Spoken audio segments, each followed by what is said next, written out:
All right, what is going on, everybody? Happy Friday. Hope everybody's doing well. It is Friday, September 12th. I'm recording this just before noon, so I'm sure this will come in the afternoon. So appreciate you guys hanging out. Thank you for being here. Thank you, as always, for the support of the channel. Got some content that I felt like was worthy to throw up a video on, and certainly some good NBA angles here, some good Laker angles here specifically. So I'm excited to get into a few of the topics that I have. Thank you again for being a part of the show. Getting closer, not quite to what do we got? Probably maybe 3 weeks away, something like that. We don't have the official date of when Lakers training camp will start, but once it does, and we have that official date, we'll be back Monday through Friday. We'll continue doing the show. We'll have some different things that I'll be adding to the channel this upcoming season that I'm looking forward to. So stay tuned for that. But I think for now, I'm gonna continue to kind of when something comes out that's content related, that's Laker focused, that I think is a good topic, I'm gonna bring it out. And I thought there was certainly something. Last couple of days, we've been hearing some rubble. Mark Stein had something out there, as did Dan Wyke for the Athletic. So I want to get into it. So thank you for being here. Appreciate you guys being a part of the show. Please subscribe to the channel if you guys don't mind subscribing to the channel. And let's get right into it. So I got my topics here laid out. It's been a little while since I did the topics. I miss you guys, by the way. Gotta be honest here for a quick. I miss doing the show. Miss hanging out with you guys, but I'm also really trying to be strategic. I just don't want to force content. And, this is kind of how it's going to be. August and September are down months. That's just where the NBA has a little bit of a rest period. And then we'll go 10 solid months of content and putting up content almost every single day. So we'll take advantage of the time off when it's there, but then we'll get ready to roll up our sleeves and get back to work. Here are a couple of things I'm going to get into today. Is the strategy changing for the Lakers? Luka's influence in that strategy. Trade potentially for Andrew Wiggins, and then Kawhi and the Clippers. I put that down there as well. Just I'll touch on that here real quick as well. The fact that I was able to actually point at each one of these was pretty damn impressive to me because I don't think I've ever been able to do that. Usually I'm on the left side. I'm up, down. I don't know what the hell I'm doing. Okay, so let me start things off. Is the strategy changing for the Lakers? Is something changing for the Lakers? And let me kind of get into a little bit what I'm referring to here. So there was an article out there, like I mentioned, article from Dan Wyke of the Athletic, and it pointed to a few different things that I think sparked a conversation. And there was also some reporting done by Mark Stein last couple of days that also kind of geared towards the Lakers. Is the strategy maybe changing a little bit? So let me just kind of read you a piece of the article with Dan Wyke, and then that's going to kind of get me into the conversation of, is the strategy changing? If it is, what are the reasons why? Then we'll look specifically at a name that's being thrown out there that was also thrown out there in the summer. So it's not the first time we've heard Andrew Wiggins' name. So we're going to bring that back up and we'll take it from there. Here's a piece of The Athletic. Dan Wyke says, according to the team and league sources, the Lakers' stance on roster improvements heading into this season has shifted because of the start of the new chapter together, What is this new chapter? I'm assuming it's Luka. I'm assuming it's new ownership. There are some factors that obviously have gone on to the season, but let's keep reading here. While the Lakers had resisted scenarios in which the team would take on contracts that lasted beyond the 2025-2026 season earlier this summer, Luka's multi-year commitment has nudged LA's priority in more aggressive directions. Okay, so what was the strategy that we were kind of hearing all summer long? The strategy was, hey, they want to keep cap space open. Maybe part of the reason of not offering LeBron another 1+1 is they want to have as much cap flexibility as possible after this upcoming season and see what they could potentially do. And maybe there's a big player that becomes available. Maybe there's a player that wants out of their current situation. They just want flexibility. And the idea and the concept is this entire team is going to now be built around Luka Doncic. We all know that. It's going to be built around Luka either way. But how much flexibility can they have so that if an opportunity does come up, a franchise like the Los Angeles Lakers, who always finds a way it seems like over the last 50 years to end up with, another star player or team up two star players together and kind of set the tone for the rest of the NBA.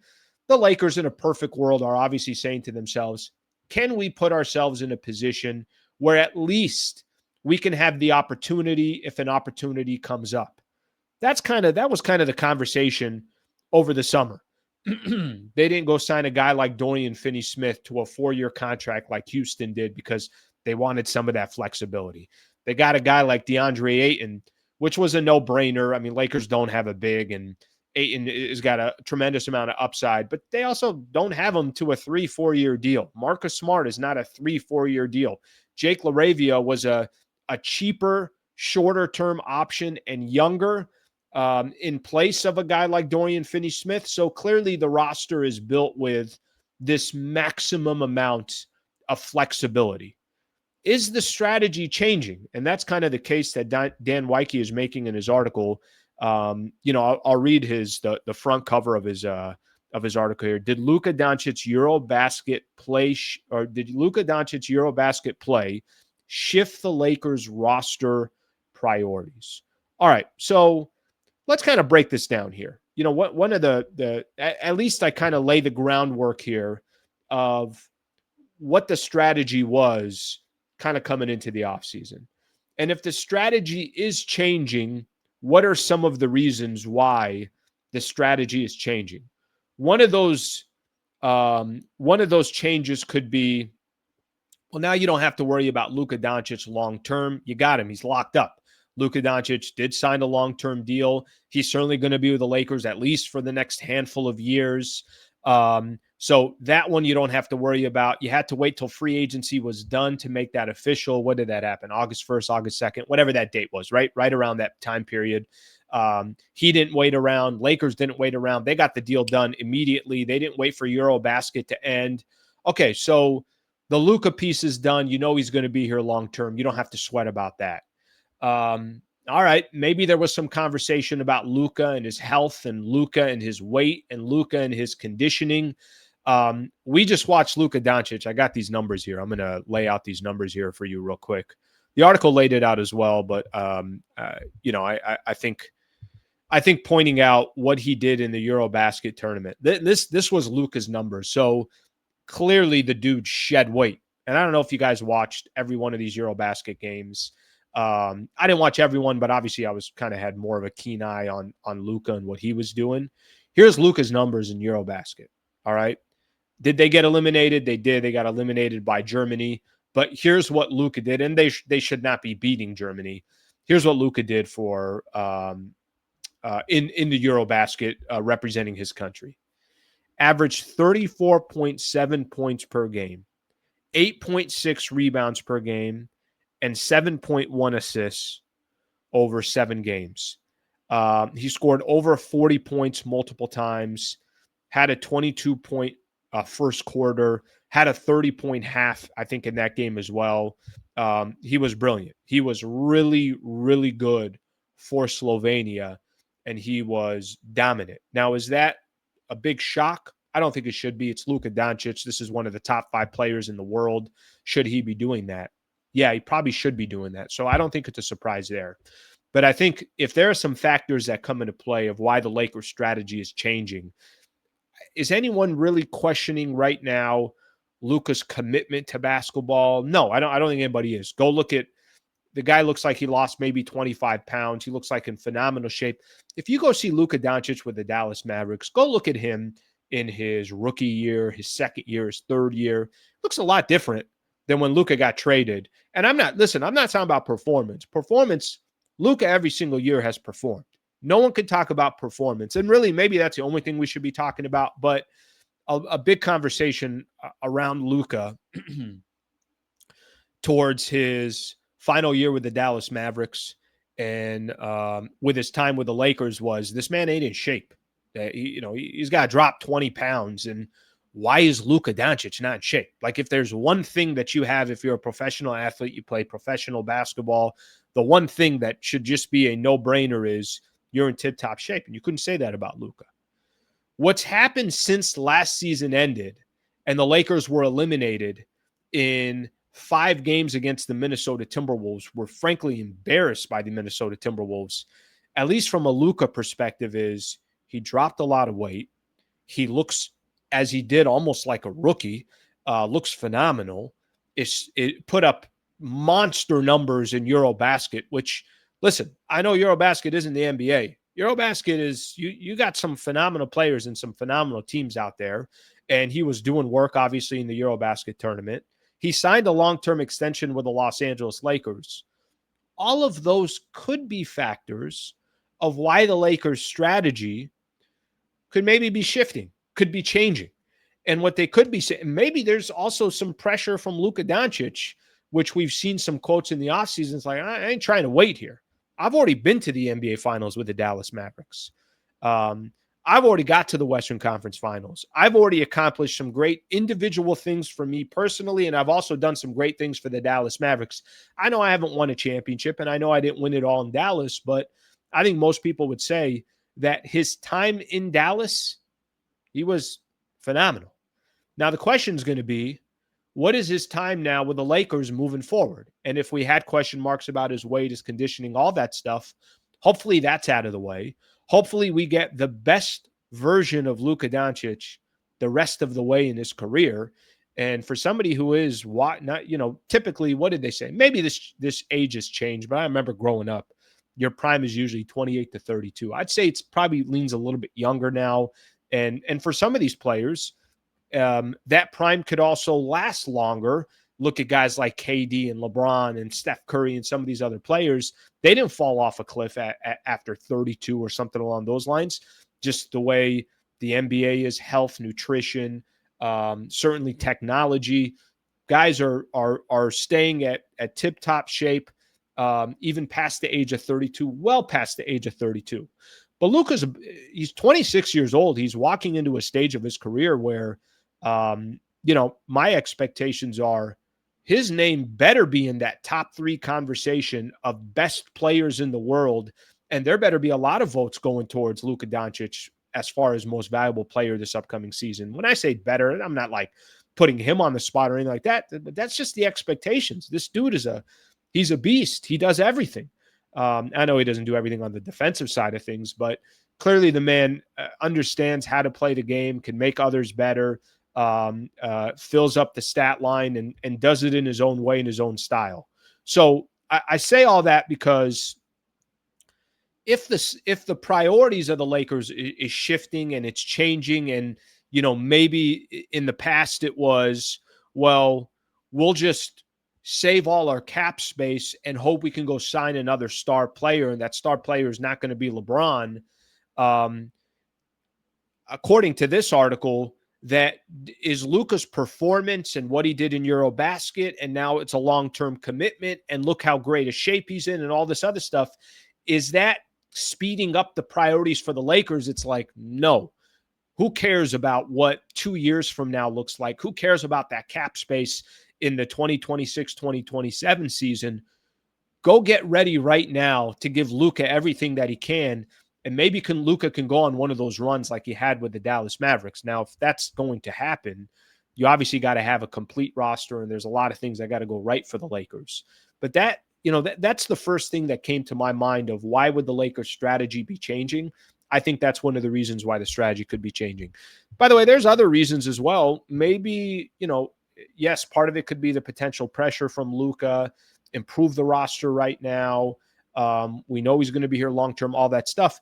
Maybe there's also other things going on in the background. Maybe names that they hoped would be available may not be. I mean, just to be frank with everybody, I thought the noise in the summer about Giannis would be louder.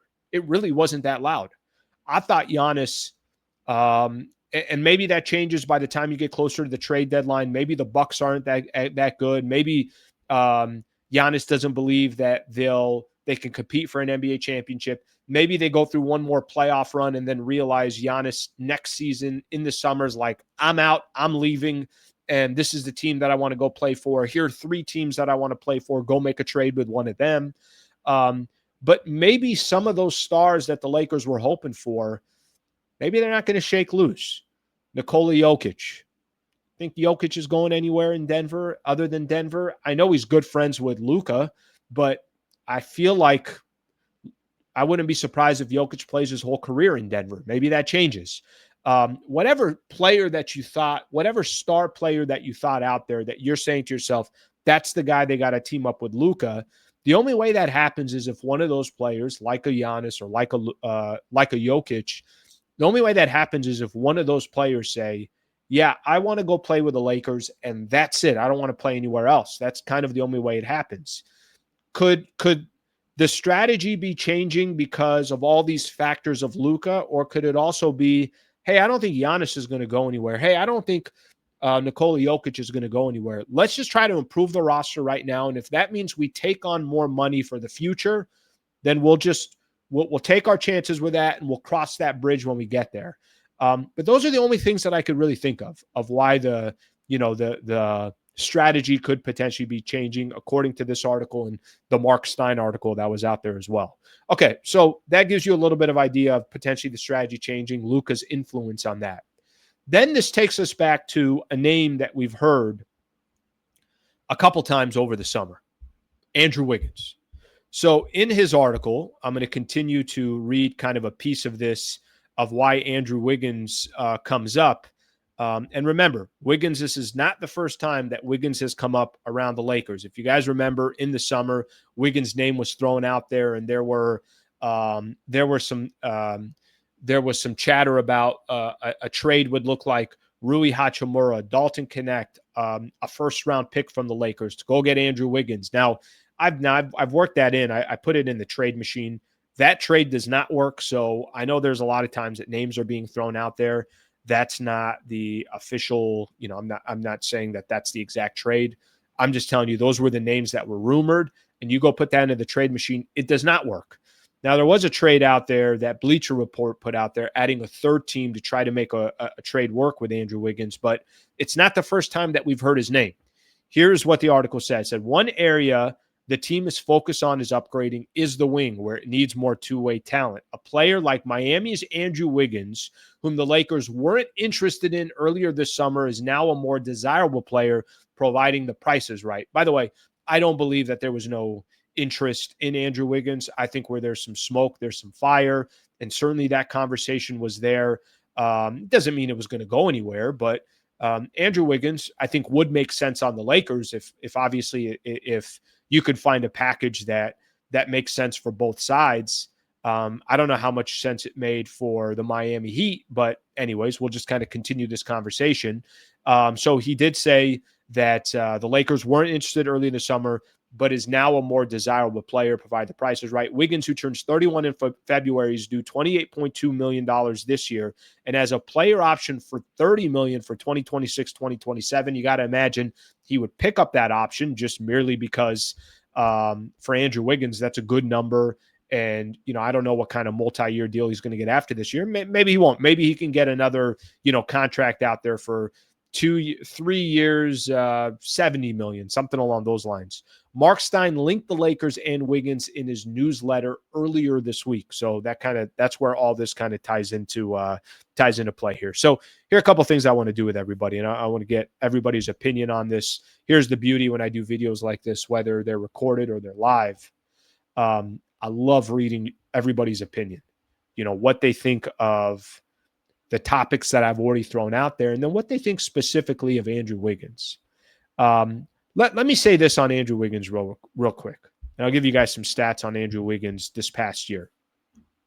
Played 60 games, 18 points a game, 4.5 rebounds, is a good defender, is a two-way player. And let's be very, very frank about the Lakers. They don't have many two-way players. They need a player like Andrew Wiggins. They need a wing player like Andrew Wiggins. They do need a guy like that. By the way, I do like the fact that he's been in the league for a long time. He'll be 30. Is he 30 right now? I think 30 right now, and he'll be 31 by the time next season, by the time we get to February. But listen, nobody's going to ask Andrew Wiggins to go out there and be Luka, but he'll play a role for the Lakers, and he would definitely play a role for the Lakers. And I think they need players like this. And I like that he's got championship experience. I like that he's been in the league long enough. I like that he can bring, a maturity to the team, and there's a lot of advantages with Andrew Wiggins. Here's my only hesitation, and let's take a trade that Bleacher Report threw out there, and let me see if I'll trade my I'll share my page with you guys so you guys can look at this while I'm doing it, and this is just an idea of, again, it's just a trade idea that's out there. Nobody's saying that this is going to happen, any of that stuff, but let's kind of just throw out there what we have. All right, let me share my screen with you guys here real quick. I think that would make it a lot easier to have this conversation. Let's see what we got here. All right, give me 2 seconds to share this here real quick. I'm rusty. I mean, that's how long it's been since I've been doing some shows here. Okay, so you guys can see my screen here as we sit here. Here's one of the offers that are out there. The Lakers get Andrew Wiggins. They get Jaime Jaquez Jr. I don't know, I can't pronounce that, from the Heat as well. And they get Drew Timme from the Nets as well. The Heat get Rui Hachimura, Dalton Knecht, and a $10 million trade exception for Andrew Wiggins. The Nets get Maxi Kleber, 2026 protected Brooklyn second rounder from the Heat, and then some more money that will come from the Nets and the Lakers as well. Basically, the Nets can kind of clean up their books, which they've done a good job doing. Miami would kind of be doing the same thing as well. And Lakers would be adding some contracts to their books, and that's what it would look like if the Lakers were to make a trade like that with Miami and adding Brooklyn as well. Okay, my initial thoughts on this. I think the Lakers, short term, Andrew Wiggins can help the Lakers more than I think Rui and Dalton Knecht can. I think Andrew Wiggins has a higher upside, and you know what you're going to get, and it's a specific position that the Lakers are desperate for. A wing two-way player, can guard multiple positions, good experience, and probably just a more consistent player than Rui Hachimura. Dalton Knecht, to be honest with you, I'm not saying he's completely lost his value in the league, but what I'm saying is I just don't know what value he has to the Lakers right now. Now, that doesn't mean if he ends up on the right team that he can't still resurrect his career super young, get in the right system, the right team, and he could be a really nice player in the NBA for years to come. But I don't know if it's going to happen with the Lakers. It's just been it seems like he's going to need, a new place to be in order to be the type of player that he could potentially be in the league. Jaime Jaquez, I think we can all agree, would be a really nice fit for the Lakers as well. And I think Andrew Wiggins would be as well. Here's my problem. It just sounds too good to be true for the Lakers. Are you putting on some money, $30 million next year with Andrew Wiggins? You are. But, don't forget this too. Andrew Wiggins can also become trade bait in a year, and he becomes an expiring contract. And to be honest with you, I still think the Lakers could be creative enough, even if they are to go out there and grab another player or another player becomes available. I'm using the big names, right? The Giannis's of the world, whatever the case is. You could still use contracts like that to go try to make another move happen. This sounds too beneficial for the Lakers. And frankly, a team like Miami, I always hesitate with certain teams. Let me give you an example. If I'm making a trade, and I'm making a trade with the Oklahoma City Thunder, I'm like, let me hesitate here for a second. If I'm making a trade with the Charlotte Hornets, I'm like, yeah, I'm all ears. If I'm making a trade and it's with the Miami Heat and it's Pat Riley, and listen, maybe Miami and Pat Riley, maybe the good old days for the Heat are done. Maybe, hypothetically. Pat Riley's arguably one of the best executives in the history of the NBA. Him, Jerry West, go out there and think of some of the great executives, and R.C. Buford of the San Antonio Spurs. These guys are just elite of the elite. I hesitate with certain front offices to make a move with. Why? Because some of them are just really good. And when the dust settles, you're like, I don't know if I want to make a move with those guys. And then there's other franchises that I just have no confidence in. And I'm like, yeah, I'd rather make a move with them. I think a move for Andrew Wiggins, and I kind of find myself shifting a little bit here because I think in the summer, and I still have this hesitation. My hesitation with Andrew Wiggins is you only have so many trade pieces. So if you're giving up Dalton Knecht, you're giving up Rui Hachimura, and you're giving up a first rounder, you don't have many more chips left to play with. The other chip you have to play with is Austin Reeves. But I don't think Austin Reeves is going to go anywhere. We'll see what eventually happens. Maybe he becomes a piece. Maybe he becomes a piece 2 years from now and not now. But you just got to be sure that if you make that type of a move, this is the right move for the next year or so, because you just don't have a lot of pieces to work with. And I thought the article was interesting. I did. I think I understand why the strategy can change a little bit. I do think that there's also, um, I've had plenty of conversations with Trevor Lane. Trevor and I will link up next week as well, and we'll put up a video for you guys. But I do think that there is some hesitation to just say, well, why don't you just start the season and see what things look like? What does it look like with DeAndre Ayton? What does it look like with Marcus Smart? What does it look like with Jake LaRavia? What does it look like with this version of Luka Doncic that looks like it's going to be a lot better than the version of Luka Doncic that the Lakers got last year? What does it look like with Austin Reeves and with some of the other players, Dalton Connect? Why don't you just start the season, give yourself a couple of months, and figure out what you think you need to do based off of some of the conversation that we're having here. So I'd love your guys' thoughts on this. I mean, looking at that deal, the Bleacher Report deal, what are the Lakers really giving up in a deal like that? Rui and Dalton Connect, I'm not expecting all that much for. I'm just not. Rui Hachimura is on an expiring contract, and I can make a case why Rui's a nice player. I could also make a case why Rui's an inconsistent player. Maxi Kleba, who's on another expiring contract as well. I don't know how much, the Lakers would really miss that. Are the Miami Heat giving up Andrew Wiggins and Jaime Jaquez Jr.? I don't think so. I mean, I don't really see it. I think this is a deal that makes much more sense for the Lakers. Now, unless Miami's got a different plan in mind, unless Miami's just trying to clear cap space, which could very well be the case as well. Maybe they're thinking, hey, we clear up some cap space. Now we're going to be the team that goes out and gets Giannis, whatever the case is, right? So they could have a different strategy than the Lakers. But the Lakers just got to make sure you go make a move like that. It's got to be the right move because you just don't have that many assets that you're working with. So give me your thoughts on that. I would really, really appreciate that. And I'd love to take a look at what you guys think there. And it was nice, to be honest with you, to get some new content that's out here, something that we can talk about. We're so accustomed to it during the season, and we're so accustomed to it right when the season ends, and really all the way to we were going 5 days a week up until maybe August 1st or so. So it was nice to kind of get this. This was a good refresher, a palate cleanser, as we like to say, to get some new stuff to talk about. Okay. Final thing I want to get into here real quick, and I'm not going to spend too much time on it, but I have I've not really had a chance to talk about it. Kawhi Leonard, Clippers, and Steve Ballmer. I was reading this article yesterday that came out as well. Pablo Torre, who obviously has been the one. Pablo Torre finds out his podcast. He's been the one that's been researching all this. What a terrible look for the Clippers and Steve Ballmer, period. There's just no other way to put it. What an awful, awful look for the Clippers and Steve Ballmer. And this is going to linger. This is going to hang around them. And when you see Steve Ballmer and you see him at a game or you see him on TV or something like that, you're immediately going to now associate, were they doing some crooked business?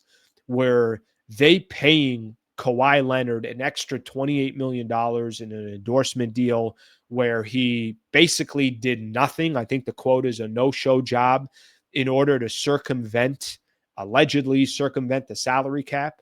The whole thing looks shady. The whole thing looks awful. And frankly, I mean, maybe people want to look at it and also say the same thing about Kawhi Leonard. I think it looks worse for the Clippers and it looks worse for Steve Ballmer than it does for Kawhi Leonard. Not to say that Kawhi is a saint in all this, but it's just at the end of the day, it's, you're looking at the franchise, you're looking at the ownership. Steve Ballmer named specifically, the company aspiration. Frankly, I thought the interview where he was trying to defend himself, he did it with Ramona. I don't know if he did himself any favors. There wasn't a point of me in that interview. It was like, oh, you know what? I completely trust Ballmer in this situation. The whole thing looks bad. Now, the question is going to be, how will they defend themselves? Adam Silver has already kind of gone out. He said, I think This is what Adam Silver said a couple days ago. I think, as with any process that requires a fundamental sense of fairness, the burden should be on the party that is, in essence, bringing those charges. What else did he say? Steve Ballmer had, said when he was denying this, the allegations have not been true. But what's most important to me is we've done the right thing in all those interactions. Kawhi's business is Kawhi's business, but we've always done the right thing. Frankly, at the end of the day, I don't know what's going to end up happening here, but there is a really bad stench right now around the Clippers and around Steve Ballmer and around Kawhi Leonard. Let's just put all three of these together. I don't know what's going to happen, but it's a really, really bad look. And whatever they're claiming and trying to say, nope, we have nothing to do here. We have nothing to do with aspiration. Kawhi got $28 million. That has nothing to do with us. Yesterday, there was an article that said the limited partner of the Clippers reportedly sent nearly $2 million in a now bankrupt company that allegedly gave Kawhi Leonard an endorsement deal for a no-show job less than 10 days before the star forward was paid $1.7 million by the company. The whole thing looks bad. I don't know how it's going to, end up playing out, but there's a very important responsibility for the NBA. If there's some wrongdoing, a message has got to be sent down to the Clippers and Steve Ballmer, and it's got to be a very, very stiff penalty to make sure that there aren't teams out there that are saying, hey, we can only pay you this much, but we're going to get you an extra 10 million, 15 million, 30 million, 50 million, and we're just going to do it in a really creative way. The one thing that I think that the NBA has done well, and I've told you guys this, and I don't think it helps the Lakers, but I told you guys that I think this is good for the league, and this is the type of league that I would rather have than a league that is just one-sided. The one thing I appreciate about the NBA, pretty much everyone's got an equal playing field. Now, maybe some teams have a little bit more of an advantage, but it's not generally, salary cap based. If the Lakers have an advantage because the franchise is more popular and they're in the Los Angeles market and maybe they can get more revenue or marketing deals and things like that, all right, there's nothing really you can do about it. But when it comes to the structure of the NBA, how much you spend, how much you can, go afford a player, the salary cap is an even playing field. And that's all you can ask for from a sports fan perspective. Make it an even playing field. And if there are some things that tip the scale, somebody wants to play in Houston because there's no state tax in Texas or in Florida, then okay, there's nothing you could really do about that. Or somebody wants to go play for the Oklahoma City Thunder. I know that sounds a little kind of crazy because they respect the front office and they think they can win. Okay, that's the benefit of their front office there. But at the end of the day, what you can't have is a franchise circumventing the salary cap to have an unfair advantage against the rest of the teams and doing it illegally. And if that's what ends up happening to the Clippers, Kawhi Leonard and Steve Ballmer, we better see penalties like we've never seen in the NBA before. Part of it because they committed a crime. When I say a crime, I'm talking about obviously the structure of the NBA, number one. And number two, so you can send a message to the rest of the NBA. That ish ain't happening anymore. We'll see what eventually happens. All this got to be proven, and we'll see what happens from there. But I wanted to at least give my opinion on that. All right, my people, that's what I got for today. Thank you here. Went a little longer than I thought I was going to go, but some good topics, some good conversations. Appreciate you guys being a part of the show. Next week, during the week, I don't know yet what day, probably most likely. We'll see which day I do it. I'm not 100% sure. I got to see Trevor's availability, but him and I were texting yesterday about doing a show together. So we'll probably have something posted next week as well and hit on a couple different topics as well. Thank you for being here. Appreciate you guys being a part of the show. Nothing but love. I'll see you guys again at some point next week once we get to training camp. So as we get closer to October 1st, we'll be back on Monday through Friday, 5 days a week. So bear with me here. A lot of good stuff going around in sports, but in the NBA, a little dry. Appreciate you guys hanging out. Please like the video. Please subscribe to the video. I'd greatly appreciate that. And thank you for supporting the channel. Thank you to all the members as well. Thank you, everybody. Hope you guys have a great rest of your Friday. Hope you guys have a great weekend as well.